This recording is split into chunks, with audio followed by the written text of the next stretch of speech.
Welcome to PayPal channel. Dollar 1,50,000ක් ආපු උසාවි නියෝගයක්. දැක්ක ගමන් කට්ටියම රත් වෙනවා ඉතින් කතා කරන භාෂාවෙන් කියනවා. ඇත්තම රත් වෙනවා තමයි. ඉතින් මේ වගේ දේවල් ඉදිරියටත් එන්න පුළුවන්. මේව අවොයිඩ් කරගන්න විදි ගැන මම වීඩියෝස් කරලා තියෙනවා. ඉතින් මේ වගේ එකක් එනවනම් ඒ කියන්නේ තමන් මේ මාර්ගය හැරෙට ගිහිල්ලත් නැහැ. හරියටම හැරෙට කමියුනිකේෂන් එකක් කරලත් නැහැ. මම ඇවිල්ලා තියෙන එකම පෙන්නන ඒ සහෝදරියක් දෙවලා තිබ්බේ බොහොම ස්තුතියි.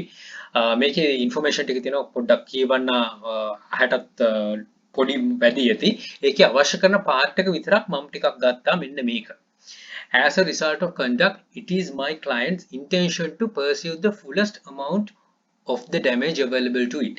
මේකට අවශ්‍ය කරන වෙලා තියෙන පාඩුව ඒ කීසේ නාමයේ හානිවීම ඒක ගන්න කියලා යාගේ ක්ලයන්ට් කියලා තියෙනවා. ඉතින් හිතන්න මේ ලෝ ෆෝම් එක තමයි වැඩ කරන්නේ. ඉතින් ආවට ගියාට රිප්ලයි දාන්න මේ මම මේක මූණ දීලා තියෙනවා මට මේක කරන්න පුළුවන්. එහෙම කරන්න යන්න එපා කෙනෙක්ගෙන් අහන්න. මං කියන්නේ මේ මගෙන් අහන්න ඕන කියන නෙමෙයි තව මූණ දීලා කට්ටිය ඇති. මම නම් මේවා කීපයකට මූණ දීලා තියෙනවා. ඉතින් ඒකයි මම බය නැතුව කියන්නේ මේව කරන්න ඕන process එක. ඉතින් මේවට ගිහිල්ලා හරියාකාර උත්තර දෙන්න හරි විදියට. Right, my clients confident that it will prevail in the action and be awarded such damages similar to several other recent cases in respect of my clients Bancho balloons and robo fish products. Yeah, product nama kila thiyenne brand එක වෙන්නේ නැති products where the default judgment was achieved and the court awarded to my client damage in the amount of $150,000 for each defaulting defendant in the relation to the infringement of the copyright works. ඉතින් ඒ කර්තේ තමයි ඉච්චර කියනවා කියලා තමයි කියලා තියෙන්නේ. ඉතින් පල්ලෙහායින් පෙන්නනවා මෙන්න මෙතන as such upon confirmation from you that you will pay amount of $10,000 to my client, which is heavily discount sum to what would be awarded. My client continues to pursue the case through the final judgment and which will be which also inquire attention කියලා තමයි එකෙන් තියෙන්නේ. ඉතින් මෙතනදී ඒගොල්ලෝ dollar 10000 අඩු කරා කියලා තියෙනවා. ඒ 1,50,000කට ආපු එකක් කතා කරලා මේක තව අඩු කරගන්න නම් බැරි වෙන එකක්. මොකද ඩොලර් 10000ක් ඉවන්න කාටවත් නැහැ. 1,50,000ක් තමයි ඇවිල්ලා තියෙන්නේ.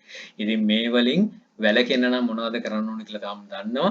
ගිහිල්ලා කතා කරන්න තමයි තියෙන්නේ. මෙන්න මේක අයිටම් එකේ ඒවලා තිබ්බ එක නම් බොහොම ස්තුතියි. තව කෙනෙක්ව ගලවා ගන්න හැකියාව අපි ඔක්කොටම ලැබෙයි. ඉතින් මේකේ උඩ තිබ්බ එක මේ ස්ක්‍රීන්ෂොට් එක ඇවිල්ලා නැහැ. ස්ක්‍රීන්ෂොට් එකේ තිබ්බේ ඒගොල්ලෝ ස්ක්‍රීන්ෂොට් එකක් අරගෙන තියෙනවා එවිඩන්ස් කියලා. ඒ කියන්නේ ඒගොල්ලෝ මේව චෙක් කරලා ස්ක්‍රීන්ෂොට් එකක් අරගෙන එවිඩන්ස් වලට තමයි මේක දාන්නේ. ඉතින් බොහොම පරිස්සමෙන් කර යුතු දේවල් තමන්ගේ මේක අර උඩටම ගියොත් කොයි විදියට අපේ ලංකාව ඇතුළට එන්න ගත්තොත් අපිට ඇත්තටම ලොකු අමාරුවක වැටෙනවා.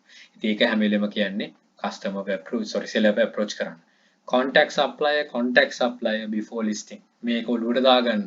මේක neglect කරන්න යන්න එපා. supplier contact කරන්න. contact කරලා තමයි listing එක කර යුත්තේ. නැත්තම් අපිට ලොකු ප්‍රශ්න වලට මුහුණ දෙන්න වෙනවා. right? හිතනවා මේකෙන් ලොකු දෙයක් ගන්න පුළුවන් නේද? බොහොම ස්තුතියි ඔබ සහෝදරියටත් අපිත් එක්ක share කරගත්තට.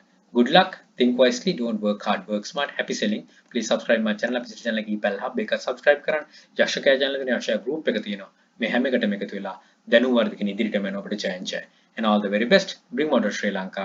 Happy selling.